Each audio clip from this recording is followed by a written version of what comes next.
O ferro incandescente chiava contra a pele já dilacerada, liberando um vapor nauseante que se misturava ao cheiro acre do sangue coagulado e ao suor frio que escorria por cada poro de seu corpo martirizado. Sofia permanecia imóvel, seus olhos vazios fitando um ponto indefinido no teto de pedra da masmorra, onde as sombras dançavam como demônios silenciosos à luz vacilante das tochas. Suas mãos, outrora delicadas e perfumadas com óleos preciosos, agora tremiam involuntariamente, os dedos contorcidos em uma postura antinatural que revelava ossos fraturados e nervos dilacerados. O tecido fino de sua túnica, que um dia fora branco como a neve dos montes da Anatólia, havia se transformado em trapos ensanguentados que mal cobriam sua nudez exposta à crueldade imperial. O som metálico das correntes ecoava pela cela úmida sempre que tentava mover os braços, um lembrete constante de sua condição de prisioneira, de uma fé que se recusava a abandonar, mesmo diante da mais impiedosa das torturas. Seus lábios, rachados pela sede e pelo frio, moviam-se em uma oração silenciosa, enquanto lágrimas salgadas escorriam por suas faces desfiguradas, deixando trilhas claras sobre a pele coberta de poeira e sangue seco. O ar era pesado, impregnado de umidade e do cheiro pútrido de corpos em decomposição que jaziam nas celas vizinhas. Uma lembrança constante do destino que aguardava aqueles que desafiavam a autoridade de Roma. Mesmo assim, sua alma permanecia inabalável, como uma rocha sólida em meio à tempestade, sustentada por uma fé que transcendia qualquer sofrimento terreno. Aquilo que o mundo tentou apagar tornou-se eterno em sua resistência silenciosa e digna. Como uma mulher de tão refinada educação, mãe devotada de 3 filhas preciosas, chegou a este estado de desolação absoluta em uma masmorra romana. Como os perfumes de rosas de Damasco e os sedosos tecidos da Síria se transformaram no fedor de sangue coagulado e no áspero contato do ferro contra a pele. Que caminho cruel do destino conduziu esta mulher que um dia caminhava pelos jardins de sua vila, com passos leves e risos cristalinos, até este momento de agonia suprema, onde cada respiração era um ato de resistência contra a tirania imperial. A história de Sofia começara décadas antes, em meio à opulência e aos privilégios de uma família aristocrática romana, estabelecida na próspera província da Síria. Nascida sob o signo da abundância, ela crescera entre mármores polidos, fontes cristalinas e jardins perfumados, onde floresciam jasmins e rosas que exalavam sua fragrância ao vento morno do Mediterrâneo. Seu pai, Marcus Aurélio Sabino, era um senador respeitado que possuía vastas propriedades de oliveiras e vinhedos que se estendiam pelas colinas douradas da região, enquanto sua mãe, Lívia Cornélia, descendia de uma linhagem patrícia que remontava aos primeiros dias da República. A casa onde Sofia cresceu era um verdadeiro palácio em miniatura, com pátios internos decorados com mosaicos elaborados que contavam histórias da mitologia clássica, bibliotecas repletas de pergaminhos, raros e salões amplos, onde ecoavam conversas eruditas sobre filosofia, literatura e política. Durante sua infância, Sofia mostrou-se uma criança excepcionalmente inteligente e curiosa, que absorvia conhecimento como uma esponja sedenta. Seus tutores gregos, homens sábios contratados especialmente para sua educação, ficavam impressionados com sua capacidade de compreender conceitos complexos de matemática, astronomia e retórica. Aos 12 anos, ela já dominava o latim clássico, o grego ático e o aramaico local, além de ter memorizado extensos trechos da Eneida e das obras de Homero. Sua beleza natural floresceu junto com sua inteligência. Cabelos dourados, como trigo maduro, olhos verdes como as águas do Mediterrâneo em dias ensolarados, e uma postura elegante que revelava sua nobre linhagem. Os pretendentes começaram a aparecer quando ela completou 15 anos, jovens aristocratas de famílias influentes que viam nela não apenas uma esposa ideal, mas uma aliança política vantajosa. Foi nesta época de transição para a idade adulta que Sofia encontrou pela primeira vez os ensinamentos de Cristo. O encontro aconteceu de forma aparentemente casual, durante uma de suas visitas ao mercado central de Antioquia, acompanhada de suas servas. Enquanto examinava tecidos finos importados da Índia, ela ouviu uma voz serena, que falava sobre amor, compaixão e esperança a um pequeno grupo de pessoas simples reunidas próximo a uma fonte. O homem que falava era Paulino, um diácono cristão que havia sido discípulo direto do apóstolo João. E suas palavras tinham uma qualidade hipnótica que prendia a atenção de todos os presentes. Sofia aproximou-se discretamente, escondida atrás de uma coluna de mármore, e escutou pela primeira vez as parábolas de Jesus sobre o reino dos céus, a misericórdia divina e a salvação através do amor. Aquelas palavras penetraram seu coração como flechas de luz, despertando uma sede espiritual que ela nem sabia que existia. Durante semanas, Sofia retornou secretamente ao mesmo local, sempre disfarçada com roupas simples para não chamar atenção, absorvendo cada ensinamento como se fosse água fresca em um deserto. A mensagem cristã contrastava dramaticamente com os rituais vazios e as superstições pagãs que dominavam sua educação aristocrática. Onde os deuses romanos exigiam sacrifícios sangrentos e oferendas materiais, Cristo pedia apenas um coração contrito e um espírito disposto ao amor. Onde a sociedade romana pregava a supremacia, através da força e da riqueza, os cristãos falavam de humildade, serviço aos pobres e igualdade diante de Deus.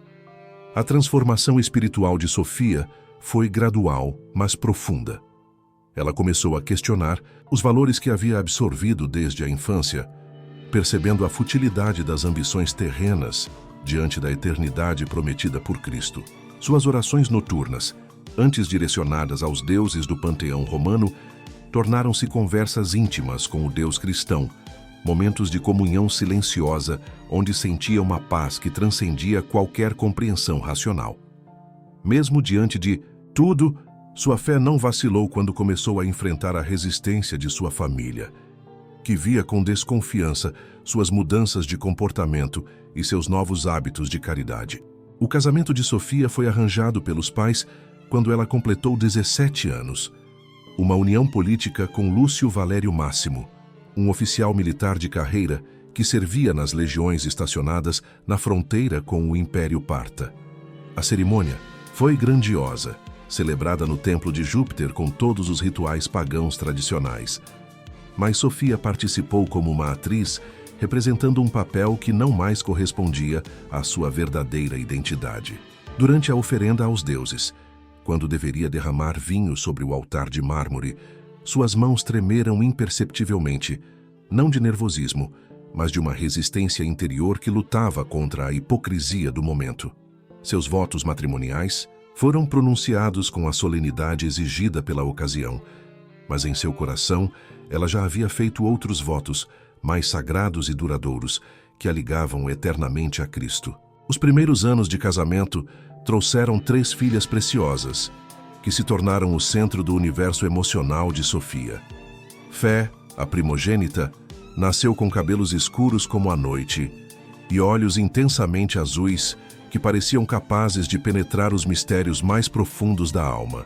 Esperança, a segunda filha, herdou a beleza dourada da mãe, com uma personalidade vivaz e alegre que iluminava qualquer ambiente. Caridade, a caçula, era uma criança contemplativa e sensível, que demonstrava desde cedo uma inclinação natural para a espiritualidade. Sofia criou suas filhas em segredo na fé cristã, contando-lhes histórias bíblicas como se fossem contos de fadas, ensinando-lhes orações que apresentava como canções folclóricas e transmitindo valores cristãos através de exemplos práticos de amor e compaixão. A dupla vida que Sofia mantinha tornou-se cada vez mais complexa à medida que suas filhas cresciam.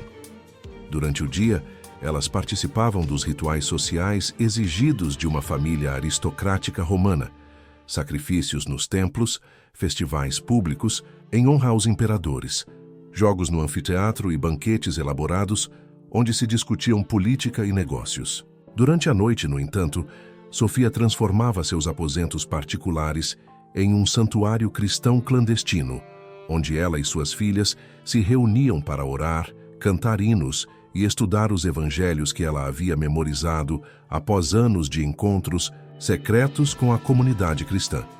A tensão entre esses dois mundos criava uma pressão constante que gradualmente começou a afetar sua saúde física e emocional. Lúcio Valério Máximo, seu marido, era um homem pragmático e ambicioso que via na religião apenas uma ferramenta política útil para manter a ordem social. Ele notava as mudanças sutis no comportamento de Sofia, mas atribuía-as aos humores femininos e às responsabilidades da maternidade. Quando ela começou a recusar participar de certos rituais pagãos, alegando indisposições ou compromissos domésticos, ele inicialmente tolerou essas ausências como caprichos temporários. No entanto, quando Sofia começou a distribuir significativas quantias de dinheiro aos pobres, vendendo discretamente suas joias e objetos de valor para financiar obras de caridade, Lúcio percebeu que algo mais sério estava acontecendo.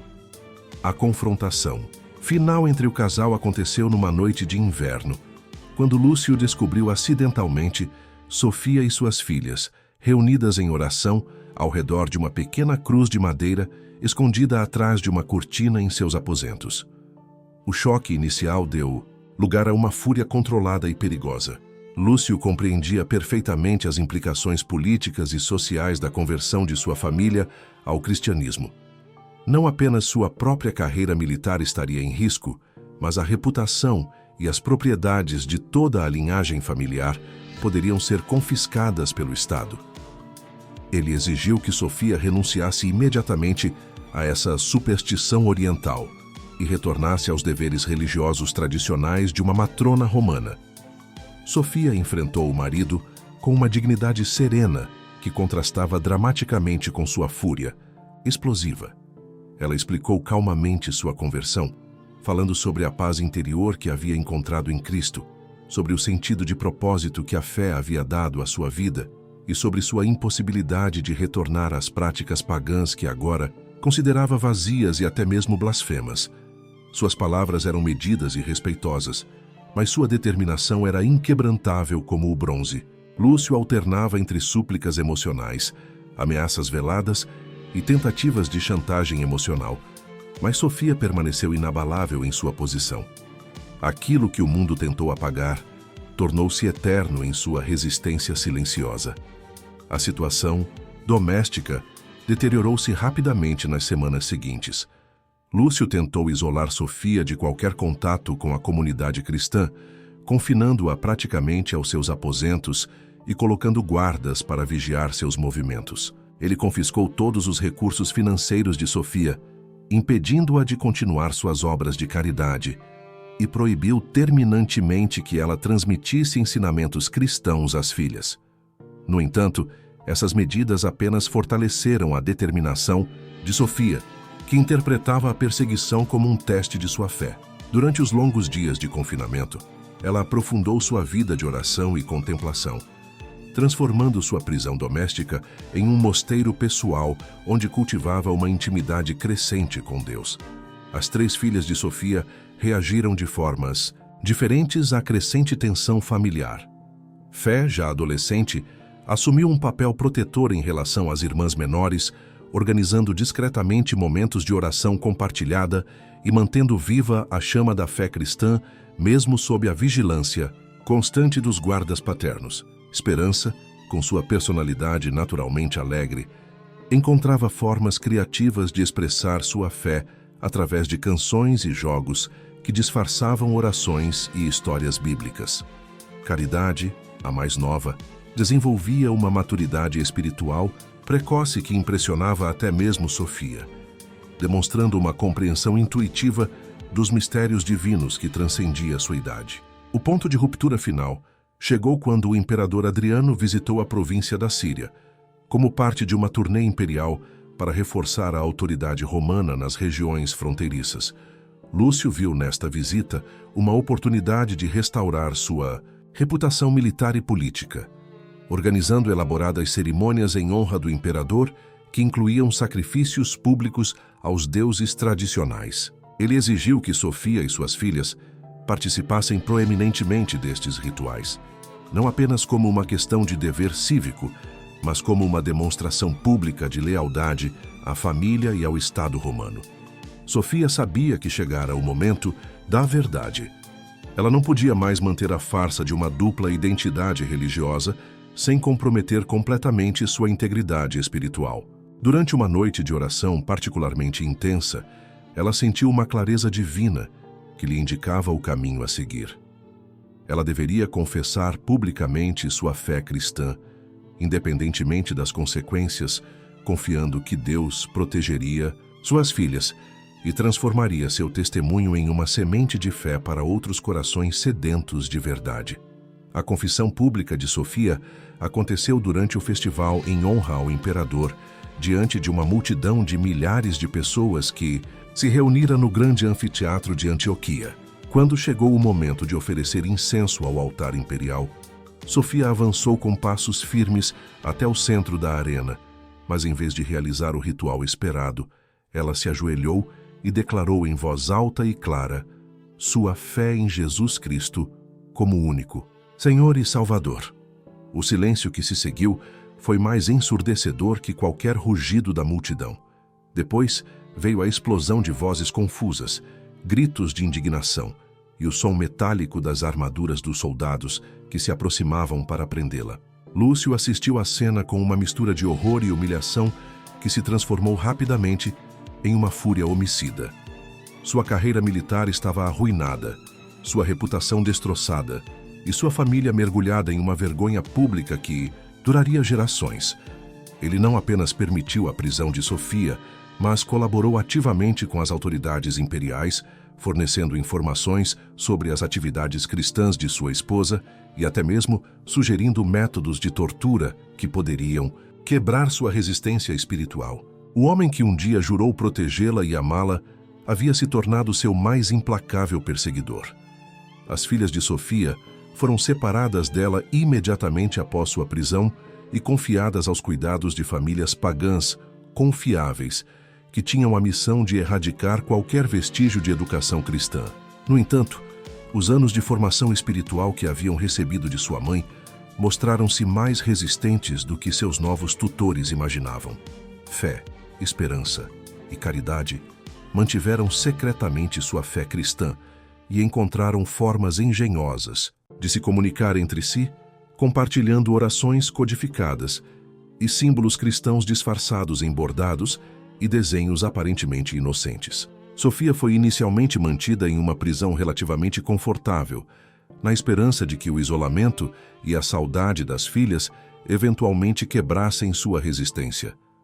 Os interrogadores imperiais eram homens experientes em técnicas de persuasão psicológica, que alternavam entre tentativas de sedução intelectual e ameaças veladas. Eles ofereciam a Sofia confortos materiais, promessas de reencontro com suas filhas e até mesmo posições honrosas na sociedade romana se ela simplesmente renunciasse publicamente ao cristianismo e oferecesse sacrifícios aos deuses tradicionais. Quando essas táticas falharam, passaram a ameaças mais diretas.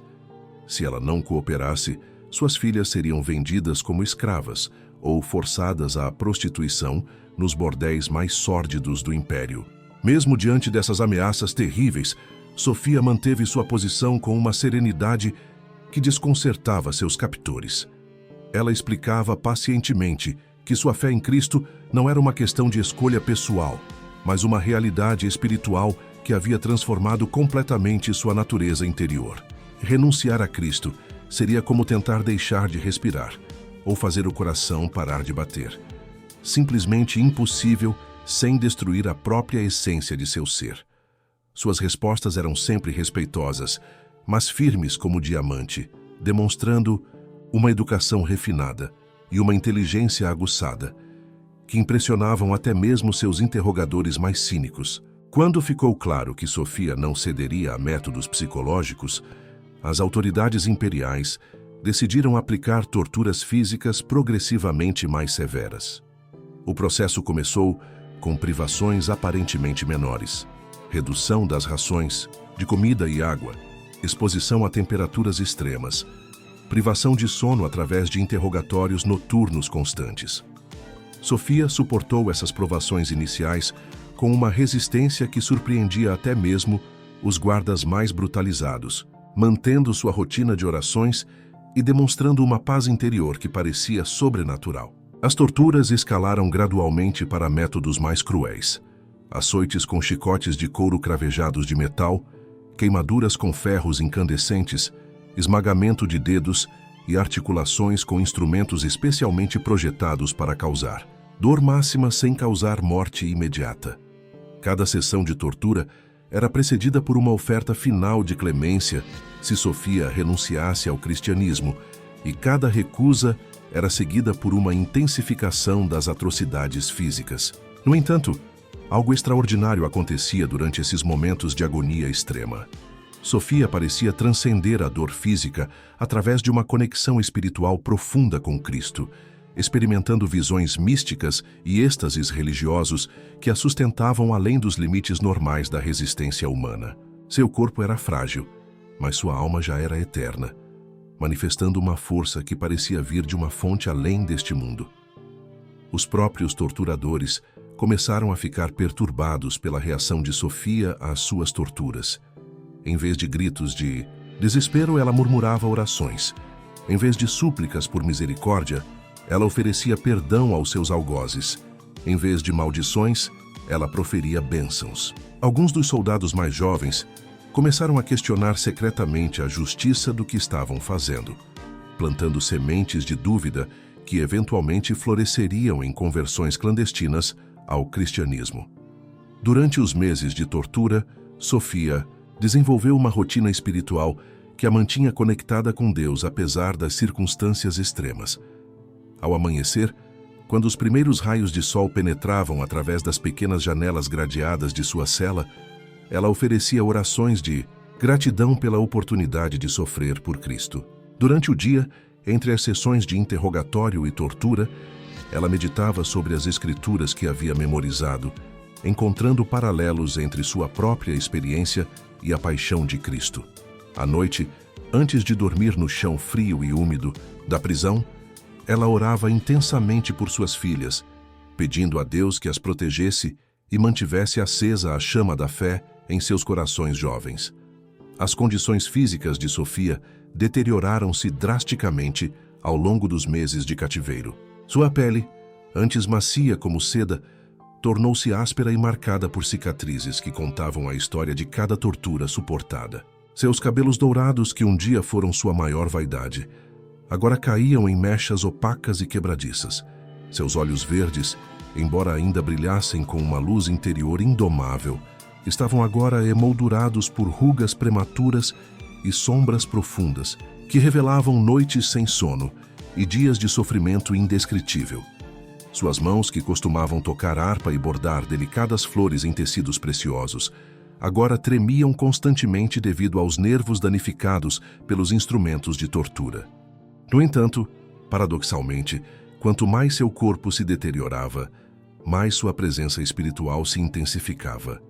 Os outros prisioneiros cristãos que dividiam o mesmo complexo prisional começaram a procurá-la para conselhos e orações, reconhecendo nela uma autoridade espiritual que transcendia hierarquias eclesiásticas formais. Sofia tornou-se uma fonte de esperança e encorajamento para dezenas de outros confessores da fé, oferecendo palavras de conforto aos que vacilavam, força aos que desanimavam e sabedoria aos que enfrentavam dilemas morais complexos.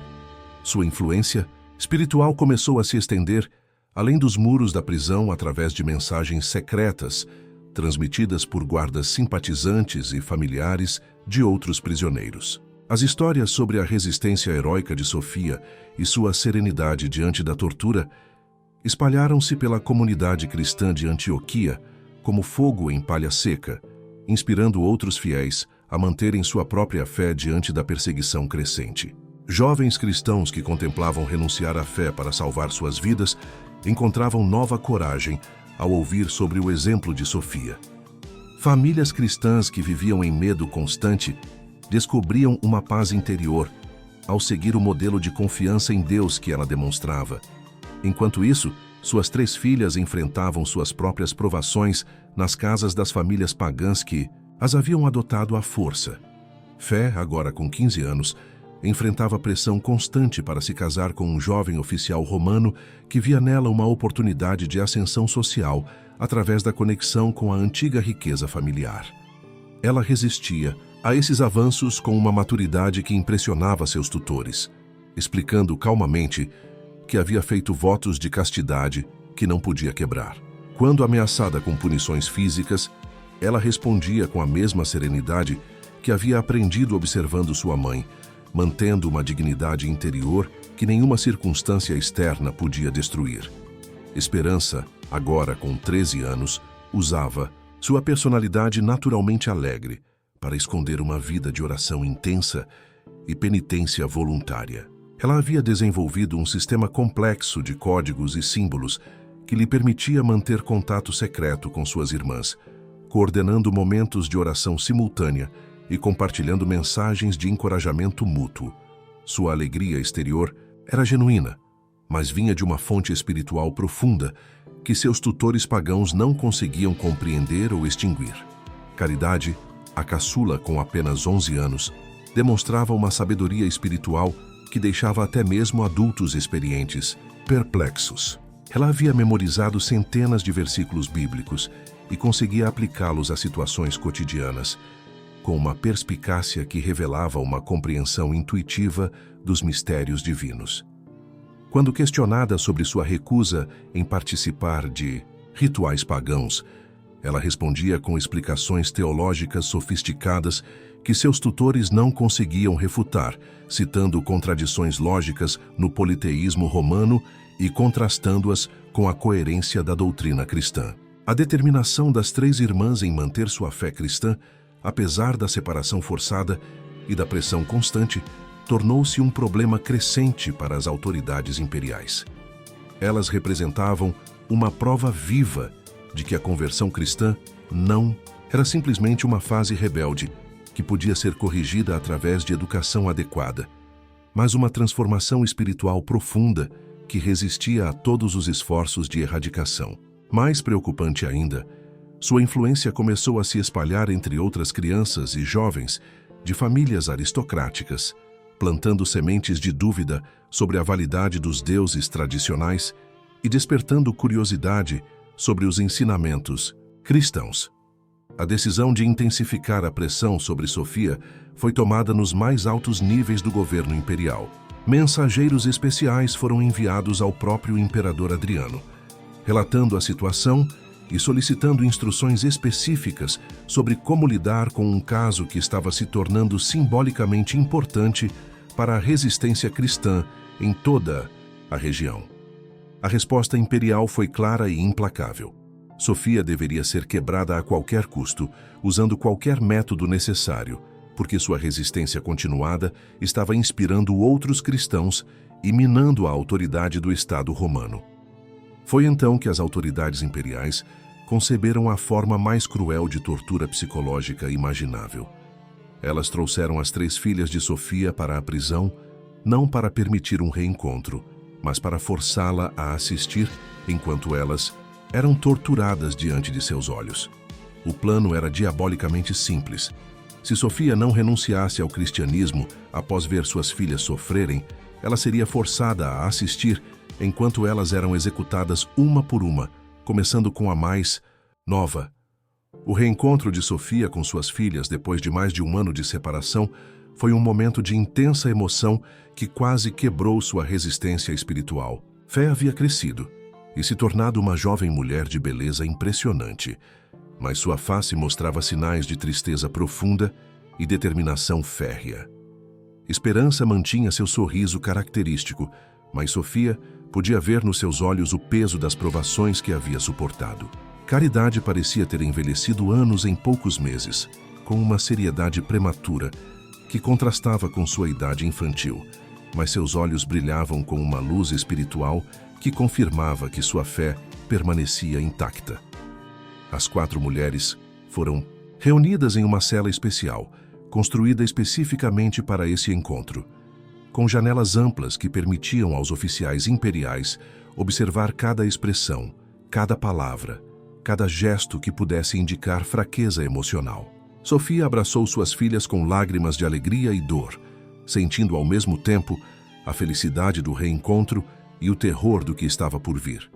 Elas oraram juntas pela primeira vez em mais de um ano, suas vozes se harmonizando em hinos cristãos que encheram a cela com uma atmosfera de paz sobrenatural que confundiu até mesmo os guardas mais endurecidos. Durante as horas que antecederam o início das torturas, Sofia tentou preparar suas filhas para o que estava por vir, explicando-lhes que o sofrimento físico era temporário, mas que renunciar a Cristo significaria uma morte espiritual eterna. Ela compartilhou com elas as visões místicas que havia experimentado durante suas próprias torturas, descrevendo encontros espirituais com Cristo que a haviam sustentado através dos momentos mais escuros. Suas palavras eram simultaneamente ternas e corajosas, transmitindo amor maternal e força espiritual em medidas iguais. Fé foi a primeira a ser torturada, enquanto Sofia e suas irmãs assistiam, amarradas a cadeiras especiais que as forçavam a manter os olhos abertos. Os métodos utilizados foram calculados para causar o máximo de dor visível sem causar morte imediata. Queimaduras com ferros incandescentes, açoites com chicotes cravejados, esmagamento gradual dos dedos com instrumentos mecânicos. Fé suportou, tudo com uma coragem que espelhava perfeitamente a de sua mãe, recusando-se a gritar ou suplicar, mas orando constantemente e oferecendo perdão aos seus torturadores. Sofia assistiu ao sofrimento de sua filha primogênita com uma agonia interior que superava qualquer dor física que ela própria havia experimentado. Cada golpe contra o corpo de fé ressoava em sua própria alma como um terremoto espiritual, testando os limites de sua resistência emocional e espiritual. No entanto, ao mesmo tempo, ela sentia um orgulho maternal profundo pela coragem de sua filha, reconhecendo nela a mesma força espiritual que ela própria havia descoberto através do sofrimento. Mesmo diante de tudo, sua fé não vacilou, mas se aprofundou ainda mais diante do testemunho heróico de sua própria filha. Esperança foi a segunda a ser torturada, e sua experiência foi particularmente cruel porque os torturadores tentaram quebrar seu espírito alegre através de métodos especificamente projetados para causar desespero e melancolia. Eles a forçaram a assistir encenações teatrais que zombavam dos ensinamentos cristãos, expuseram-na a drogas que causavam alucinações aterrorizantes e utilizaram técnicas psicológicas sofisticadas para tentar convencê-la de que Deus a havia abandonado. Esperança resistiu a tudo isso, mantendo sua fé através de uma disciplina espiritual impressionante para sua idade, transformando cada provação em uma oportunidade de oração mais profunda. Caridade, a caçula, enfrentou talvez as torturas mais sutis, mas também mais devastadoras. Os torturadores tentaram corromper sua pureza infantil através de exposição a obscenidades e blasfêmias, forçando-a a presenciar atos de depravação que eram calculados para destruir sua inocência e sua confiança na bondade de Deus. No entanto, Caridade demonstrou uma maturidade espiritual que desconcertou até mesmo seus torturadores, respondendo a cada ataque contra sua fé com citações bíblicas apropriadas e explicações teológicas que revelavam uma compreensão dos mistérios divinos que superava sua idade cronológica. Durante dias que pareceram durar eternidades, Sofia foi forçada a assistir às torturas de suas 3 filhas, cada sessão sendo mais elaborada e cruel que a anterior. Os torturadores imperiais haviam contratado especialistas em psicologia humana que estudavam cuidadosamente as reações de Sofia, procurando o ponto exato de quebra emocional que a faria renunciar à sua fé.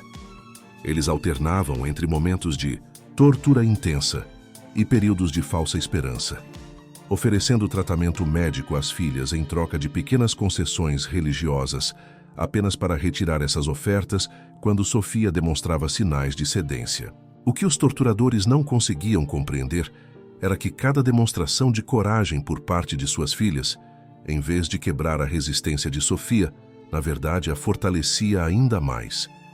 Ela via nelas a prova viva de que sua educação cristã havia criado raízes profundas que nenhuma perseguição poderia erradicar. O sofrimento físico de suas filhas era agonizante para ela como mãe, mas o testemunho espiritual que elas davam através de sua resistência heróica confirmava que ela havia cumprido sua missão maternal mais importante: transmitir-lhes uma fé que era mais forte que a própria morte. Nos momentos mais sombrios dessas provações, quando a dor de assistir o sofrimento de suas filhas ameaçava sobrepujar sua resistência espiritual, Sofia experimentava visões místicas extraordinárias que a transportavam além das paredes da prisão para encontros diretos com Cristo. Nessas visões, ela via Jesus sofrendo sua própria paixão e compreendia que o sofrimento de sua família estava misticamente unido ao sofrimento redentor do Salvador. Essa compreensão transformava sua agonia em uma forma de participação na obra da salvação, dando significado cósmico ao que seus torturadores imaginavam ser simplesmente crueldade gratuita. As três irmãs também experimentavam fenômenos espirituais extraordinários durante suas torturas. Fé relatou posteriormente visões de anjos que a consolavam durante os momentos de maior dor, sussurrando-lhe promessas de recompensa eterna e fortalecendo sua capacidade de resistência além dos limites normais da natureza humana. Esperança descreveu encontros místicos com santos e mártires cristãos que haviam sofrido perseguições semelhantes, formando uma comunhão espiritual que transcendia as barreiras do tempo e do espaço. Caridade, apesar de sua idade, experimentava êxtases contemplativos durante os quais sentia uma união direta com Deus que tornava irrelevante qualquer sofrimento terreno. Essas experiências místicas não passaram despercebidas pelos guardas e oficiais responsáveis pela execução das torturas. Muitos deles haviam presenciado centenas de execuções e torturas ao longo de suas carreiras militares, mas nunca haviam encontrado prisioneiros que reagissem ao sofrimento com tamanha serenidade e até mesmo alegria espiritual. Alguns começaram a questionar secretamente a natureza do Deus cristão, que podia inspirar tal coragem em seus seguidores, especialmente em mulheres e crianças que, teoricamente, deveriam ser mais vulneráveis à intimidação. Um dos guardas, um veterano chamado Marco Aurélio Cláudio, ficou particularmente impressionado com o comportamento de Caridade durante uma sessão de tortura especialmente brutal. A menina, que tinha apenas 11 anos, não apenas suportou a dor sem chorar, mas começou a cantar um hino cristão com uma voz clara e doce que encheu toda a câmara de tortura com uma atmosfera de paz inexplicável. Mais impressionante ainda, ela ofereceu perdão espontâneo aos seus torturadores e chegou a orar pedindo a Deus que os abençoasse. Marco nunca havia presenciado tal demonstração de pureza espiritual, e aquela experiência plantou sementes de conversão em seu coração que eventualmente floresceriam anos depois. À medida que as torturas continuavam sem conseguir quebrar a resistência da família cristã, as autoridades imperiais começaram a perceber que haviam subestimado gravemente a natureza da fé cristã. Eles imaginavam que o cristianismo era simplesmente mais uma das muitas superstições orientais que periodicamente infectavam o império, algo que podia ser erradicado através de demonstrações suficientes de poder estatal. No entanto, o caso de Sofia e suas filhas revelava uma força espiritual de natureza completamente diferente, que na verdade se fortalecia através da perseguição e transformava o sofrimento em combustível para uma resistência ainda maior. Os relatórios enviados ao imperador Adriano começaram a refletir uma crescente frustração e até mesmo preocupação por parte dos administradores locais. A resistência de Sofia estava inspirando outros cristãos não apenas em Antioquia, mas em toda a província da Síria e além. Mensagens secretas circulavam entre as comunidades cristãs contando a história de sua coragem, e seu exemplo estava encorajando outros fiéis a confessar publicamente sua fé, mesmo sabendo que isso resultaria em perseguição. O que deveria ter sido um exemplo intimidador estava se transformando em um catalisador para o crescimento do cristianismo. A resposta imperial foi escalar ainda mais a crueldade das torturas, desta vez focando especificamente em métodos que visavam não apenas causar dor física, mas também humilhação pública e degradação moral. Sofia foi exposta nua em praças públicas, forçada a assistir encenações blasfemas que zombavam de Cristo e submetida a formas de tortura psicológica, especificamente projetadas para mulheres de sua classe social e educação refinada. Os torturadores esperavam que a vergonha pública finalmente conseguisse o que a dor física não havia conseguido. No entanto, Sofia enfrentou essas novas humilhações com a mesma serenidade espiritual que havia demonstrado durante as torturas físicas. Ela compreendia que seu corpo era simplesmente uma veste temporária para sua alma eterna e que nenhuma degradação física podia manchar a pureza espiritual que havia conquistado através de sua união com Cristo. Quando forçada a ficar nua em público, ela mantinha uma dignidade interior que irradiava através de sua postura e expressão, transformando o que deveria ser uma humilhação em um testemunho silencioso da nobreza espiritual que transcende circunstâncias materiais. Suas filhas foram submetidas a formas similares de humilhação pública, mas responderam com a mesma dignidade interior que haviam aprendido de sua mãe. Fé, esperança e caridade demonstraram que a verdadeira pureza é uma qualidade da alma que nenhuma circunstância externa pode corromper. Sua resistência a essas formas mais sutis de tortura foi talvez ainda mais impressionante que sua coragem diante da dor física, porque requeria um tipo de maturidade espiritual que normalmente leva décadas para desenvolver. O efeito dessas demonstrações públicas de coragem cristã foi exatamente o oposto do que as autoridades imperiais pretendiam. Em vez de intimidar a população, elas inspiraram admiração secreta e curiosidade sobre a fonte de tal força espiritual. Muitos cidadãos que nunca haviam considerado seriamente o cristianismo começaram a fazer perguntas sobre uma fé que podia produzir tal heroísmo em pessoas comuns. As próprias tentativas de humilhar Sofia e suas filhas tornaram-se inadvertidamente poderosas ferramentas de evangelização. Depois de meses de torturas variadas que falharam completamente em quebrar a resistência espiritual da família cristã, as autoridades imperiais finalmente chegaram à conclusão de que métodos convencionais não seriam suficientes. Eles decidiram implementar a forma mais cruel de tortura psicológica que conseguiam imaginar: forçar Sofia a escolher qual de suas filhas seria executada primeiro, prometendo poupar as outras duas se ela fizesse a escolha e depois renunciasse ao cristianismo. A proposta foi apresentada a Sofia numa manhã fria de inverno, quando a luz pálida, que entrava através das janelas gradeadas de sua cela, criava sombras alongadas que pareciam garras demoníacas se estendendo pelas paredes de pedra úmida. O oficial imperial que trouxe a proposta era um homem de meia idade, com cicatrizes de batalha no rosto e olhos que haviam visto demasiada crueldade ao longo de uma carreira militar brutal. Mesmo ele parecia desconfortável com a natureza da escolha que estava oferecendo, mas suas ordens eram claras e inexoráveis. Sofia recebeu a proposta com um silêncio que durou vários minutos, durante os quais seus olhos permaneceram fechados em oração silenciosa. Quando finalmente abriu os olhos, sua resposta foi dada com uma voz calma e firme que não traía nenhum sinal da agonia interior que estava experimentando. Ela não podia e não faria tal escolha, porque isso significaria cooperar com o mal e trair tanto suas filhas quanto sua fé em Cristo. Se suas filhas deveriam morrer, que morressem como mártires cristãs, mas ela não participaria na decisão de quando ou como isso aconteceria. A recusa de Sofia em fazer a escolha desencadeou uma nova fase de torturas ainda mais elaboradas e cruéis.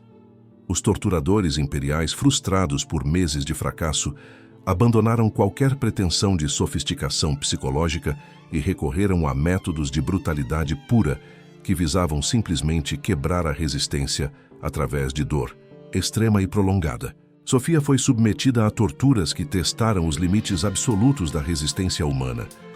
Imersão alternada em água fervente e gelada, exposição a fogo controlado que queimava lentamente sua pele sem causar morte imediata, e instrumentos mecânicos que esmagavam gradualmente seus ossos. Durante essas provações extremas, algo extraordinário começou a acontecer. Sofia começou a experimentar fenômenos místicos que claramente transcendiam as leis naturais conhecidas. Testemunhas relataram que durante algumas sessões de tortura, uma luz sobrenatural parecia irradiar de seu corpo, criando uma atmosfera de paz que contrastava dramaticamente com a brutalidade do ambiente. Alguns guardas juraram ter visto figuras angelicais ao seu redor durante os momentos de maior sofrimento, fornecendo consolação invisível que explicava sua capacidade sobrenatural de resistência. Seu corpo era frágil, mas sua alma já era eterna, manifestando sinais cada vez mais claros de que ela havia transcendido completamente os limites normais da experiência humana. Médicos imperiais que foram chamados para examinar seu estado físico ficaram perplexos com sua capacidade de sobreviver a torturas que deveriam ter matado qualquer pessoa normal há muito tempo. Eles encontraram evidências de ferimentos que pareciam estar se curando a uma velocidade impossível, e sinais vitais que permaneciam estáveis, apesar de traumas que deveriam ter resultado em choque fatal.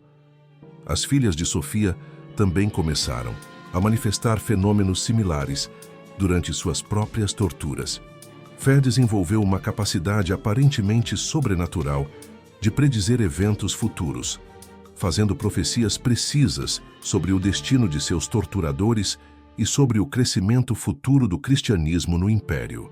Esperança começou a demonstrar habilidades de cura, conseguindo aliviar a dor de outros prisioneiros cristãos através de orações e imposição de mãos.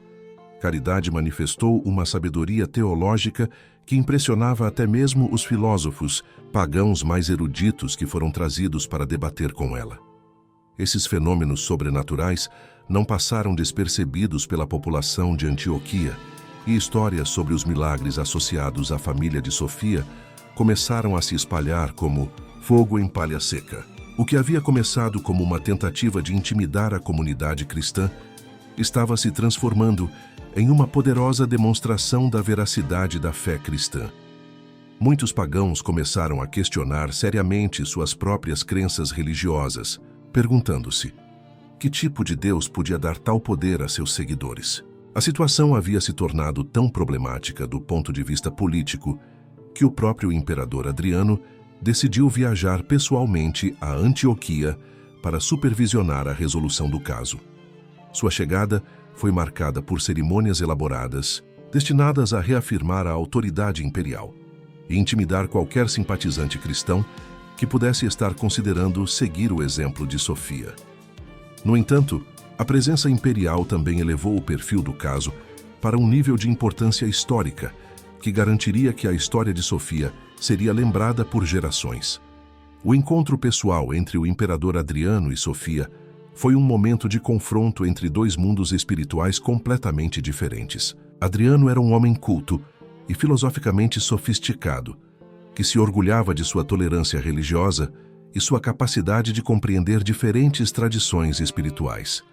Ele aproximou-se de Sofia não como um tirano brutal, mas como um estadista, experiente que genuinamente tentava encontrar uma solução que preservasse tanto a autoridade imperial quanto permitisse a Sofia manter sua dignidade pessoal. O imperador ofereceu a Sofia termos extremamente generosos. Ela poderia manter sua fé cristã privadamente, desde que fizesse uma declaração pública de respeito aos deuses tradicionais romanos.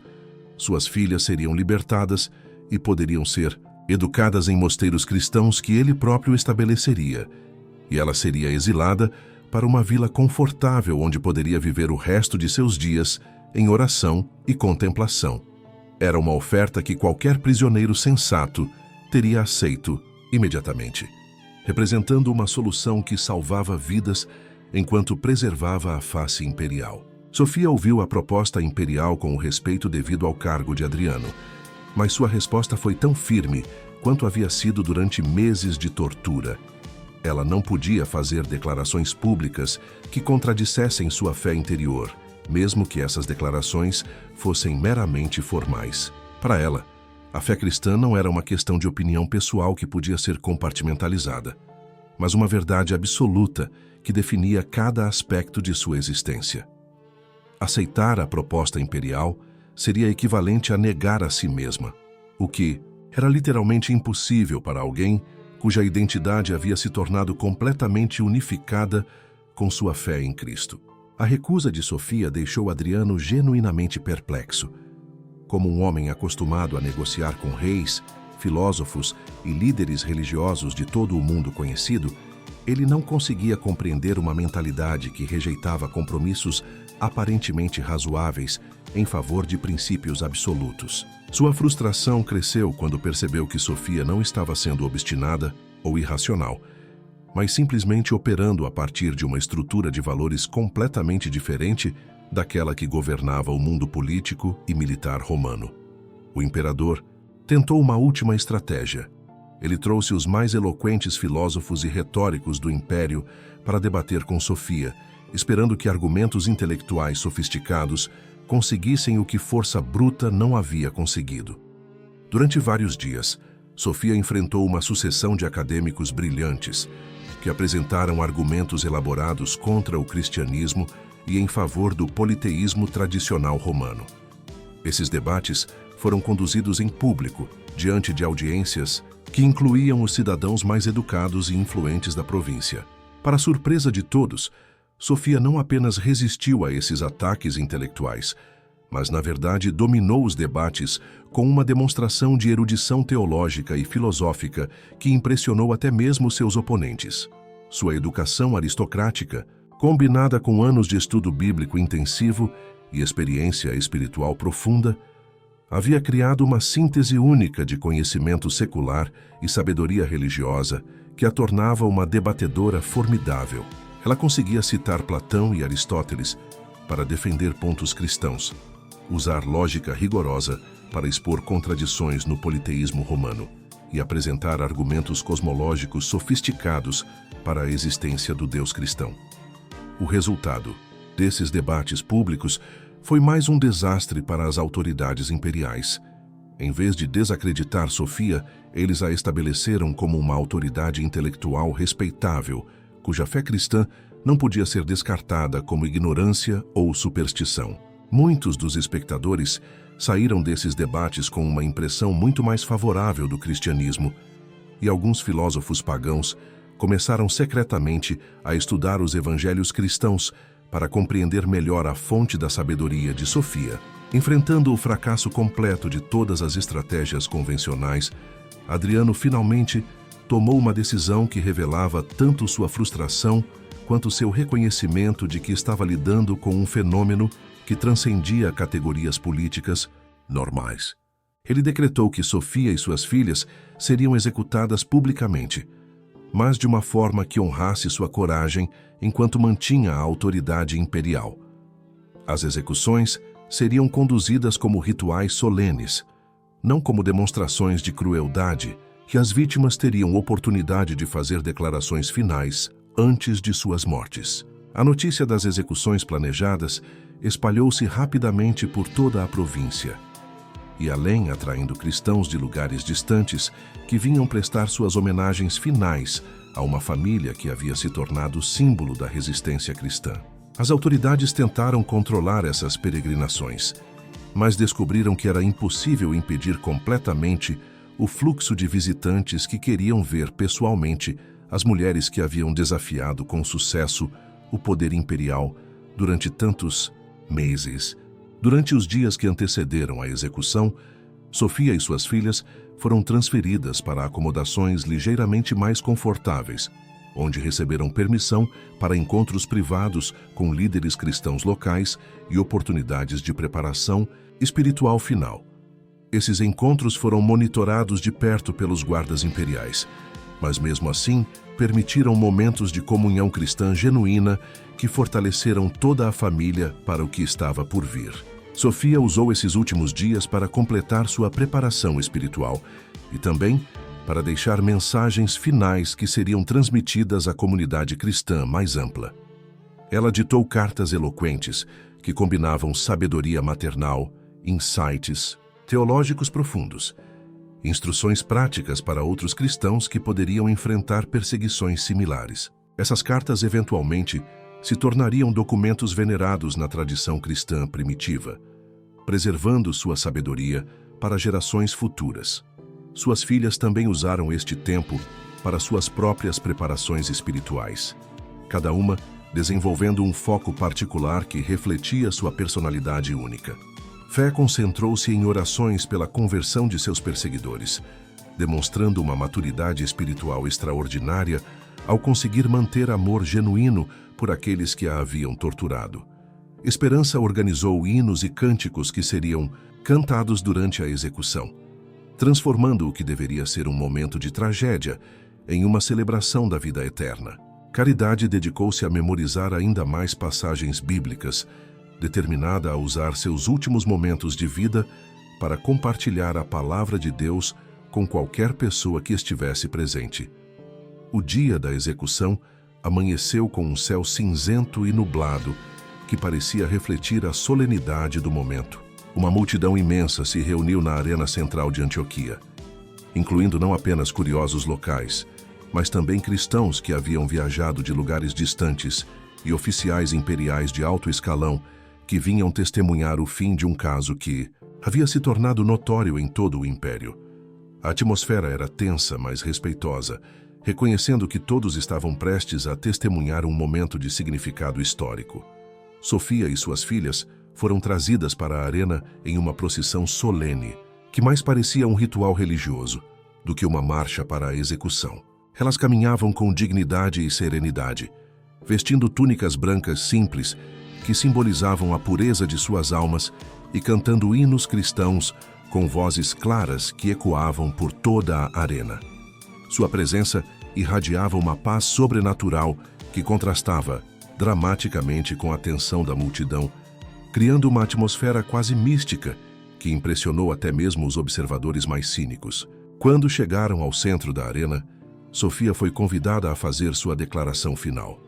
Sua voz, embora enfraquecida por meses de tortura, ainda mantinha a clareza e a autoridade que haviam caracterizado sua resistência durante todo o período de perseguição. Ela falou sobre sua fé em Cristo como a fonte de toda força e coragem, sobre seu amor por suas filhas que havia sido purificado através do sofrimento compartilhado, e sobre sua esperança de que sua morte inspiraria outros cristãos a manterem sua própria fé diante da adversidade. Suas palavras foram ouvidas em silêncio respeitoso por toda a multidão, incluindo muitos que não eram cristãos, mas reconheciam a sinceridade e a coragem de suas convicções. Ela terminou sua declaração com uma oração pedindo perdão para todos os que haviam participado em sua perseguição, demonstrando uma magnanimidade espiritual que deixou até mesmo seus inimigos impressionados. Mesmo diante de tudo, sua fé não vacilou, mas brilhou com uma intensidade ainda maior nestes momentos finais. Cada uma de suas filhas também foi convidada a fazer declarações finais, e suas palavras revelaram a profundidade espiritual extraordinária que haviam desenvolvido, apesar de suas idades jovens. Fé falou sobre a alegria de poder seguir o exemplo de Cristo através do sofrimento voluntário, expressando gratidão pela oportunidade de testemunhar sua fé de uma forma tão completa. Esperança compartilhou sua visão da vida eterna que as aguardava, descrevendo com detalhes vívidos as recompensas celestiais que faziam qualquer sofrimento terreno parecer insignificante. Caridade, apesar de ter apenas 11 anos, ofereceu uma explicação teológica sofisticada sobre o significado redentor do martírio cristão, impressionando toda a audiência com sua maturidade espiritual precoce. As execuções foram conduzidas com a dignidade prometida pelo imperador Adriano, utilizando métodos que causavam morte rápida, em vez de prolongar o sofrimento. No entanto, mesmo nesses momentos finais, a família demonstrou fenômenos que testemunhas posteriores descreveram como claramente sobrenaturais. Relatos concordantes falam de uma luz inexplicável que irradiou dos corpos das vítimas no momento da morte, de fragrâncias celestiais que encheram a arena, apesar da ausência de qualquer fonte natural, e de expressões de paz e alegria nos rostos das mortas, que contrastavam com o que seria esperado em tais circunstâncias. O impacto imediato das execuções foi exatamente o oposto do que as autoridades imperiais haviam esperado. Em vez de intimidar a comunidade cristã, As mortes de Sofia e suas filhas tornaram-se catalisadores poderosos para conversões em massa. Muitas pessoas na multidão que testemunharam as execuções saíram da arena como cristãos convertidos, impressionadas pela demonstração de coragem espiritual que haviam presenciado. Até mesmo alguns soldados e oficiais romanos começaram secretamente a investigar os ensinamentos cristãos, plantando sementes que eventualmente floresceriam em conversões. Marco Aurélio Cláudio, o guarda veterano que havia sido particularmente impressionado pelo comportamento de caridade durante as torturas, tornou-se cristão poucos dias após as execuções. Ele seria posteriormente martirizado por sua própria fé, mas não antes de estabelecer uma comunidade cristã clandestina entre os soldados romanos estacionados na região. Sua conversão foi apenas uma de muitas que resultaram diretamente do testemunho de Sofia e suas filhas. As histórias sobre os milagres associados às execuções espalharam-se rapidamente por todo o império, ganhando detalhes e elaborações que transformaram Sofia e suas filhas em figuras legendárias. Relatos falavam de curas milagrosas que ocorreram entre pessoas na multidão durante as execuções, de profecias que foram cumpridas nos dias seguintes e de visões celestiais que foram vistas por múltiplas testemunhas independentes. Embora alguns desses relatos possam ter sido exagerados pela tradição oral, o núcleo dos testemunhos era consistente demais para ser descartado como pura fantasia. Os corpos de Sofia e suas filhas foram inicialmente negados à comunidade cristã, sendo enterrados em um local secreto, controlado pelas autoridades imperiais. No entanto, cristãos locais conseguiram descobrir a localização dos túmulos e começaram a fazer peregrinações clandestinas ao local, reportando curas milagrosas e outros fenômenos sobrenaturais associados às relíquias. Essas peregrinações se tornaram tão numerosas que as autoridades finalmente desistiram de tentar controlá-las, permitindo efetivamente o estabelecimento de um santuário cristão oficioso.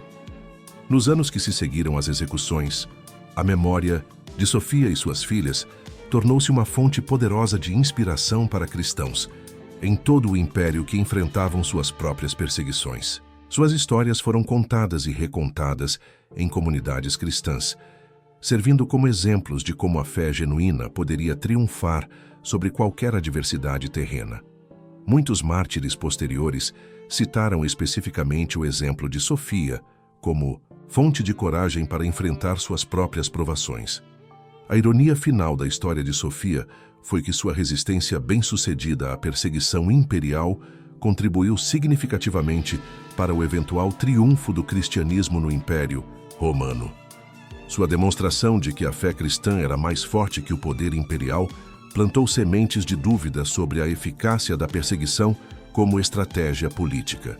Líderes imperiais posteriores começaram a questionar se tentativas de suprimir o cristianismo através da força não estavam, na verdade, fortalecendo o movimento que pretendiam destruir.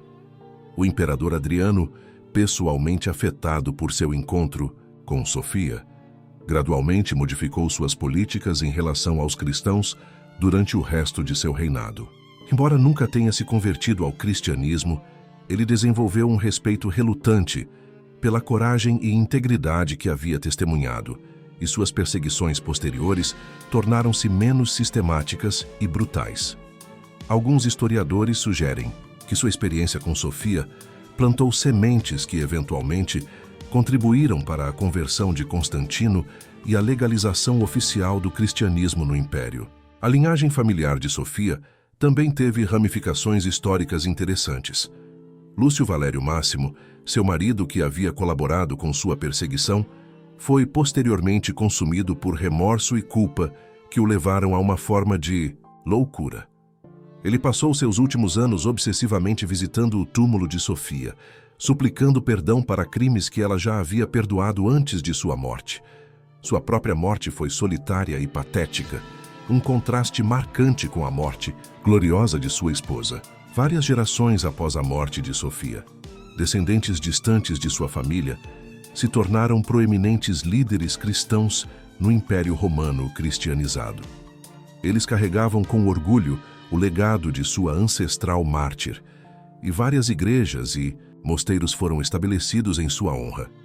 A vila onde Sofia havia crescido foi eventualmente transformada em um complexo monástico que se tornou um centro importante de aprendizado cristão e preservação de manuscritos. A tradição cristã posterior canonizou Sofia e suas filhas como santas, estabelecendo dias de festa em sua honra e incorporando suas histórias no calendário litúrgico oficial.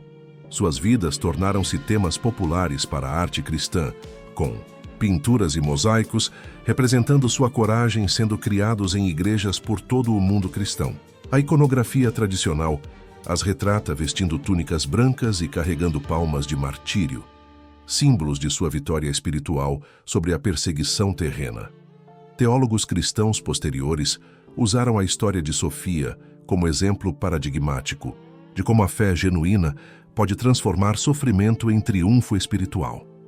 Seus escritos analisaram em detalhes os aspectos psicológicos e espirituais de sua resistência, desenvolvendo teorias sobre a natureza da coragem cristã que influenciaram gerações de pensadores religiosos. A síntese única de sabedoria maternal, coragem heróica e sofisticação intelectual que Sofia demonstrou estabeleceu um modelo de santidade feminina que inspirou incontáveis mulheres cristãs ao longo dos séculos.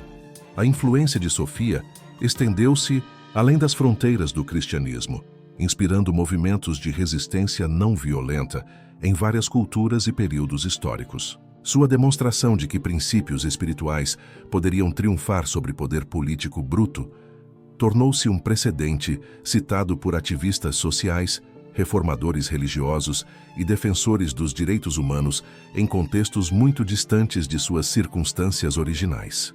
No entanto, talvez o legado mais profundo de Sofia seja a prova viva que ela ofereceu de que a dignidade humana é inalienável e pode ser mantida mesmo nas circunstâncias mais extremas.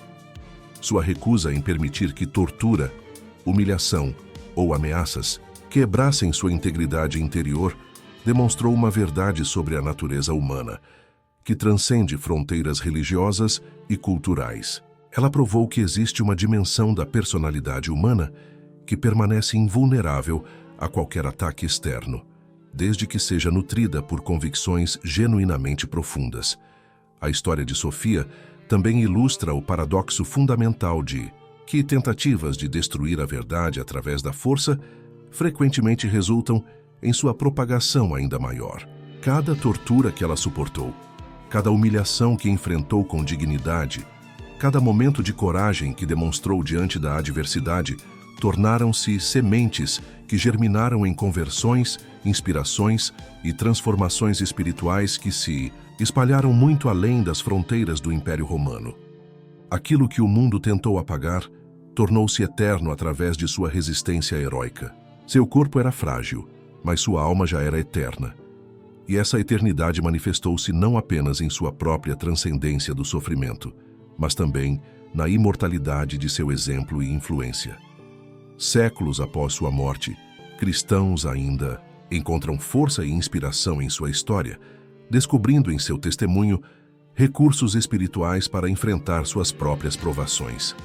Sua vida tornou-se uma demonstração permanente de que o amor é mais forte que o ódio, a verdade mais poderosa que a mentira, e a fé mais duradoura que qualquer perseguição terrena. A punição mais cruel imaginada por seus perseguidores, forçá-la a assistir o sofrimento de suas filhas, tornou-se inadvertidamente o meio através do qual ela alcançou sua maior vitória espiritual.